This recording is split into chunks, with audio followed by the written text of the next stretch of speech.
ركبتك مش بتتاكل، ركبتك بتتحارب من 3 جبهات في نفس الوقت. النهارده هاقول لك إزاي توقّف الحرب دي من غير أي جراحة طبية، حتى لو الدكتور قال لك ما فيش حل. أنا دكتور كريم، أخصائي علاج طبيعي في ألمانيا وماجستير في التغذية. هافهمك بالضبط إيه اللي بيحصل في ركبتك في الخشونة، وإزاي ترجع تتحرك من غير ألم. هنتكلم النهارده عن إيه هي الخشونة، أنواعها، وإمتى تعمل علاج طبيعي، وإمتى تروح لدكتور جراحة، وتاكل إيه عشان تحمي نفسك، وتتمرن إزاي عشان تقلل الخشونة بتاعتك، وشوية إصابات ممكن تيجي لحد بيتمرن وهو عنده خشونة وإزاي تبعد عنها. أولا إيه هي الخشونة أصلا؟ الخشونة ده كلمة كبيرة تندرج تحت الأوستيو أرثرايتس أو الني جوينت أوستيو أرثرايتس. هو مش بيبقى عبارة عن تآكل وخلاص، ده مرض بيأثر على المفصل كامل، بيأثر على الغضروف بتاع المفصل، وفي تغيرات بتحصل في العظم اللي تحت الغضروف يتسم بالتهاب طويل الأمد للجوينت لايننج الساينوفيوم أو الغشاء الزلالي. وطبعا زي ما احنا كلنا عارفين بيؤدي إلى ألم وستيفنس او عدم حركه في المفصل، وبعد الشر في الاخر لوس اوف فانكشن، بيؤدي ان المفصل ما بتقدرش تستخدمه. طيب خلينا نسال السؤال الاهم، ايه اللي بيخلي المفصل بتاعك يوصل للمرحله دي اصلا؟ وانت ما بتبقاش قاعد وفجاه يجي لك خشونه. هو ما بيبقاش فيه سبب واحد، بيبقى فيه 3 جبهات بتهاجم الركبه في نفس الوقت. في منهم حاجات تقدر تحسنها وحاجات لا. اول حاجه الميكانيكال اوفرلود او الضغط الميكانيكي، ببساطه الوزن الزياده ده بيزود الاسترس على المفصل بتاعك وانت بتتمشى وانت بتطلع السلم وانت بتعمل اي اكتيفيتي في حياتك. تاني مشكله وهي بيولوجيكال او سيستماتيك، دي بتبقى للاسف موجوده عند بعض الناس، بيبقى عندهم زي التهاب خفيف بس لفتره طويله، زياده في العمر، بعض الجيناتيك بريدisposition او احتماليتك الجينيه ان انت يجيلك خشونه. وفي سبب تاني وهو الاصابات في الركبه بشكل عام، على سبيل المثال قطع في الرباط الامامي الصليبي او قطع في الغضروف او اي حاجه حصلت في المفصل بتاعك غيرت الميكانيكا بتاعه المفصل. في بقى مقياس عالمي اسمه كيلجرين لورنس بيصنف الخشونه لدرجات، ودي اهم معلومه هتعرفها النهارده، لان خطه العلاج بتاعتك هتبقى بناء انت في درجه كام فيهم. هم 4 درجات. جوه المفصل بيبقى فيه مساحه معينه، طول ما هي بتبقى بالبارامترز الطبيعيه طول ما ده معناها ان انت عندك احتماليه اقل ان يجي لك خشونه في الركبه. كل ما المساحه دي بتقل كل ما الدنيا هتسوء بالنسبه للمفصل بتاعك اكتر. فجريد 1 بيبقى فيه تضييق قليل، جريد 2 بيبقى فيه تضييق بس قليل، يعني الغضروف بتاعك اتاكل شويه منه وبدا ايه العظم يقرب من بعض. جريد 3 ده بيبقى فيه ناروينج اعلى شويه وبيبقى بيحتاج كمان يتعمل معاه بين مانجمنت، ده ممكن يكون الموداليتيز المعروفه اللي في العلاج الطبيعي زي التنس وما الى ذلك او بادويه. رابع جريد وده اسوأ واحد فيهم اللي هو بيبقى بيسمى بيه البون تو بون او العظم على عظم.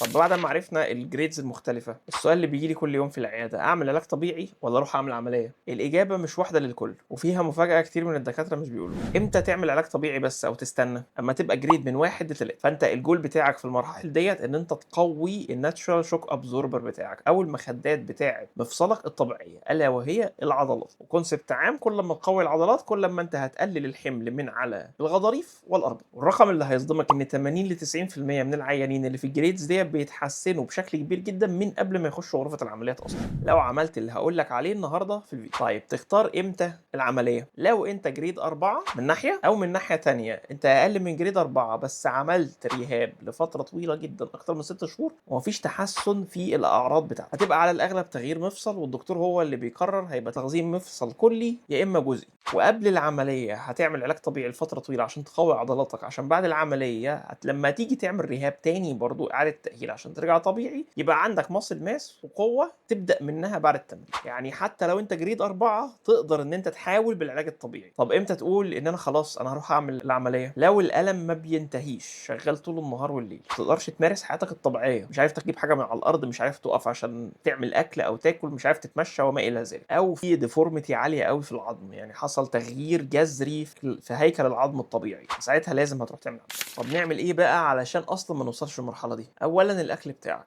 اهم حاجه انك تخس وزن، واكتر حاجه بتساعد ان يحصل خشونه في الركبه هي زياده الوزن. فلو خسيت 5 ل 10% بس من الوزن بتاعك ده بيقلل الضغط على ركبتك 4 أضعاف في كل خطوة أنت بتاخدها وأنت ماشي. والأكل طبعا زي ما احنا متفقين مش مجرد سعرات، والأكل اللي أنت بتاكله هو اللي بيحدد إذا ركبتك هتبقى في حالة هدوء ولا حالة التهاب، ودي الحاجة اللي محدش بيتكلم عنها. طيب تاكل ايه؟ الميديترينيان دايت بتبقى حلوه قوي، هيلثي فاتس في الاكل بتاعك، واظب على الالياف، ويا ريت نبعد عن السكر المكرر واي لحوم مصنعه زي اللانشون وما الى ذلك، او حاجه موجود فيها ساتوريتد فاتس او ترانس فاتس زي مثلا المارجرين او الزيوت المهدرجه وما الى ذلك. وفي شويه سبلمنتس ممكن تاخدهم علميا مثبتين ان هم بيساعدوا الركبه.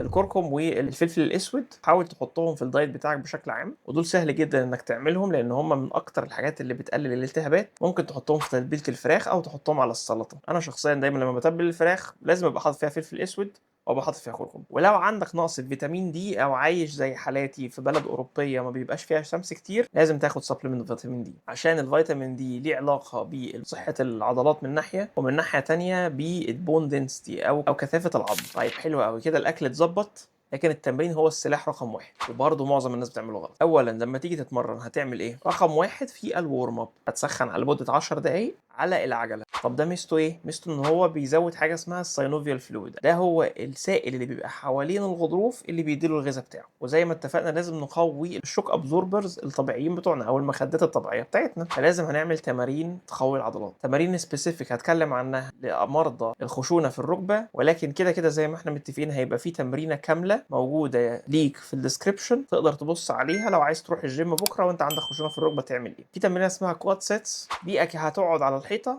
90 درجة وتثبت من مدة 15 ل 20 ثانية، تسمى برضو بالوول سيتس. تاني حاجة تمرينة الستريت ريجليزنج، سهلة قوي، تبقى انت قايم على ظهرك وترفع رجلك وهي مفرودة لفوق، ويا ريت تلف رجلك لبره شوية. دي بتشغل عضلة اسمها في ام او مهمة قوي في الثبات بتاع الركبة. وتمرينة الست ستاند لو انت ما بتقدرش تعمل سكواتس بتبقى حلوة علشان بتشغل عضلات الجلوتس الأمامية من غير ما تضغط على الركبه. ببساطه بيبقى كرسي وبتقعد عليه وبتقوم تقف وتعمل ده 3 في 15 مره. واخر حاجه جلوت بريدجز، وانت قاعد على الارض عادي خالص بتتني رجليك 90 درجه وترفع حوضك لفوق. دلوقتي بقى جه دور الثبات، الجزء اللي اهم من التقويه نفسه، اللي بيحمي ركبتك من الانهيار الجانبي اللي بيحصل مع كل خطوه انت بتاخدها. دي تمارين بتشغل حاجه اسمها البروبيوسبشن او احساسك بالمفصل بتاعك في السبيس. اول تمرين اسمها سنجل ليج بالانس، بتقف قريب من اي حيطه او اي حاجه تقدر تعمل لك سبورت عشان ما تقعش، وتقف على رجل واحده لمده 30 ل 45 ثانيه. تاني حاجه اسمها مونستر ووكس، بتقوم تحط ريزيستنس باند حوالين رجليك تتحرك بشكل جانبي، ويا سلام بقى لو انت تتحرك بشكل جانبي تعمل ميني سكوات صغير. دي بتشغل عضلات الجلوتس الجانبيه او الخارجيه اللي بتساعدك وانت ماشي انها تحمي ركبتك من انها تتحرك يمين وشمال بشكل انكنترولبل. في تمارين احنا قلناها خلاص لازم تعملها، في تمارين بقى انت ممنوع انك تعملها، والغلطه للاسف في التمرين مش غلطه مجرد وجع،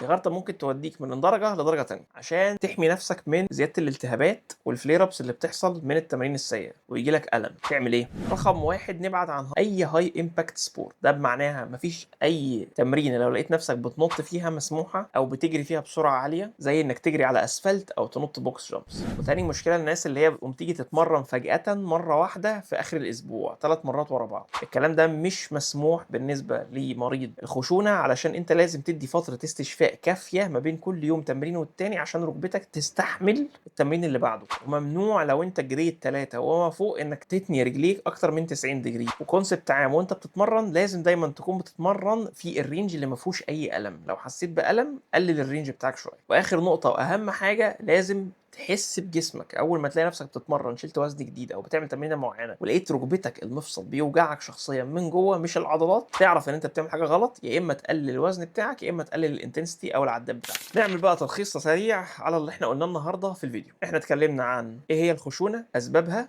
انواعها، وامتى تعمل علاج طبيعي وامتى تعمل عمليه، وتعمل ايه في الاكل بتاعك عشان تساعد غضروفك، وتتمرن ازاي وانت عندك خشونه، وازاي تبعد عن الاصابات لو انت عندك خشونه. ولو انت مهتم بمواضيع الامراض المزمنه، انا عامل هنا في القناه فيديوهات على السمنه وعلى الضغط. لو انت عندك مرض من الامراض دي اكتب في الكومنت وانا هبعت لك الفيديو المناسب للمرض بتاعك. واليوتيوب غالبا شايف ان الفيديو ده او الفيديو ده حلو بالنسبه لك فممكن تتفرج عليه. اشوفكم الفيديو الجاي، سلام عليكم.